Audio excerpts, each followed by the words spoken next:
Salut tout le monde, j'espère que vous allez bien. Je suis trop contente de vous retrouver aujourd'hui. J'avais envie de vous retrouver aujourd'hui pour vous faire une vidéo sur mon quotidien, qu'est-ce que je fais pour que ça aille mieux, pour que je me sente mieux. Donc je me suis munie de mon ordinateur pour vous parler un petit peu des sujets un peu plus importants. Le mot-clé de ces toutes petites choses qui me font me sentir bien, ça peut paraître tout bête, mais c'est le repos. Le repos ne signifie pas rester dans le canapé et ne rien faire toute la journée. Et il faut savoir qu'il y a d'autres formes de repos.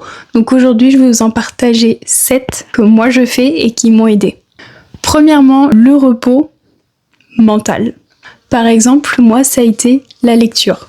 Comme vous pouvez le voir derrière moi, j'aime beaucoup la lecture. C'est quand même quelque chose qui m'a vraiment beaucoup aidé. En fait, ce repos mental, il consiste à offrir une pause à votre cerveau.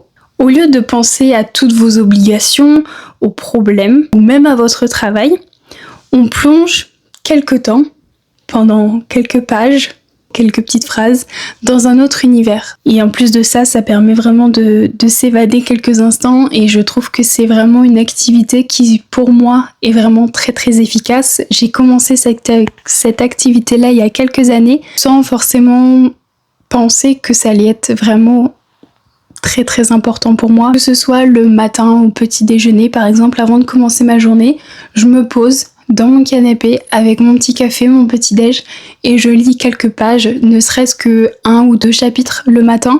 Ça me suffit vraiment, ça me permet de commencer ma journée plus sereinement, plus tranquillement et pas directement me lever et être sur les chapeaux de roue.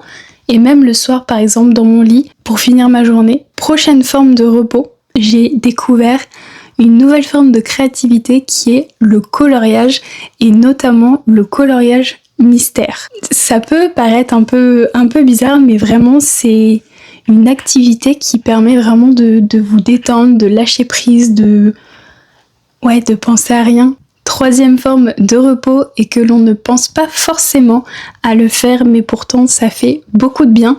Et moi maintenant qui vis seule, c'est vrai que c'est quelque chose que je fais de plus en plus, c'est le repos avec soi-même. C'est-à-dire faire une activité, n'importe laquelle, vous êtes toute seule, vous pensez à rien, vous êtes avec vous-même. Quelque chose qui marche beaucoup sur moi, c'est le date solo.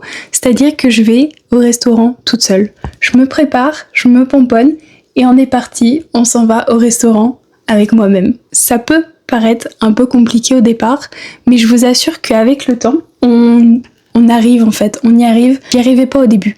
Franchement, j'y arrivais pas, j'avais toujours cette peur du regard des autres, de m'asseoir toute seule à une table, etc. Mais j'ai appris à le faire. Et vraiment, prendre un repas seul, c'est apprendre à apprécier sa propre compagnie, de faire ce qui nous fait plaisir sans dépendre des autres. À partir du moment où on accepte sa propre compagnie, on peut réussir à faire plein de choses. Quatrième forme de repos, et je trouve que c'est un style de repos vraiment qui est super ressourçant. On appelle ça le repos contemplatif.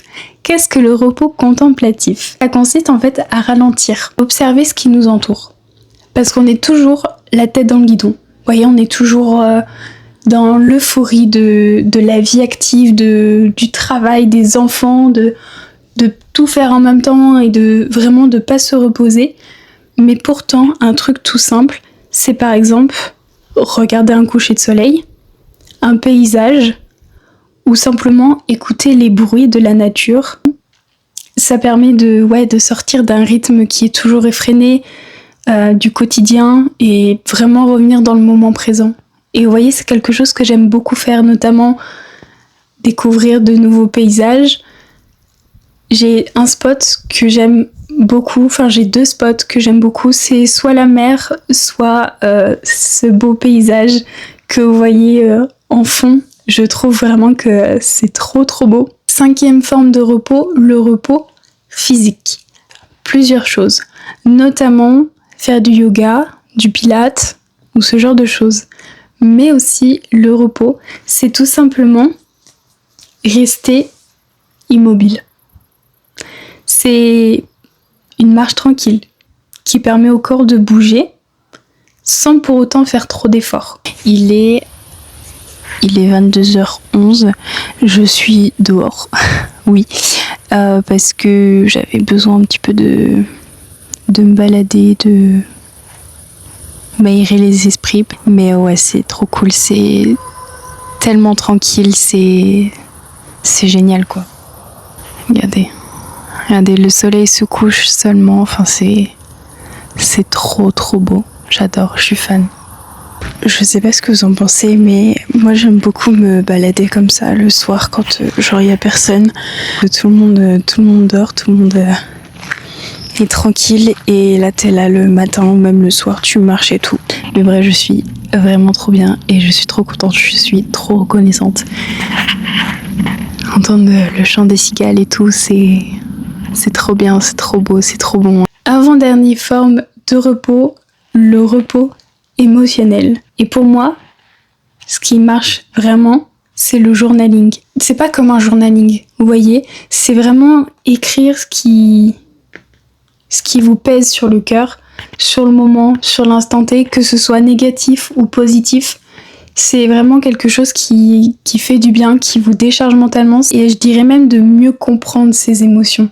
Le dernier, et je dirais la meilleure forme de repos, c'est le repos relationnel.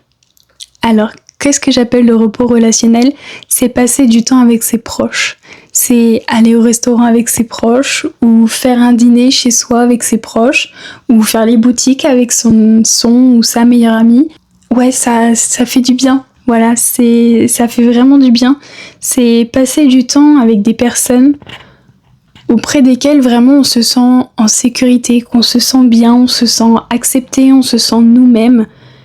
Et c'est des échanges sincères, vous voyez, c'est des rires, c'est des moments de qualité. Et ça vaut tout l'or du monde, quoi. C'est tellement nourrissant, c'est tellement enrichissant. Et ça nous rappelle surtout que nous sommes pas seuls. Ça vaut tout l'or du monde. Et c'est vraiment très très bon pour le cœur et pour le moral. Donc voici pour les 7 formes de repos. Mon petit dernier mot de fin, c'est que pendant très longtemps, je pensais vraiment que le repos, c'était dormir.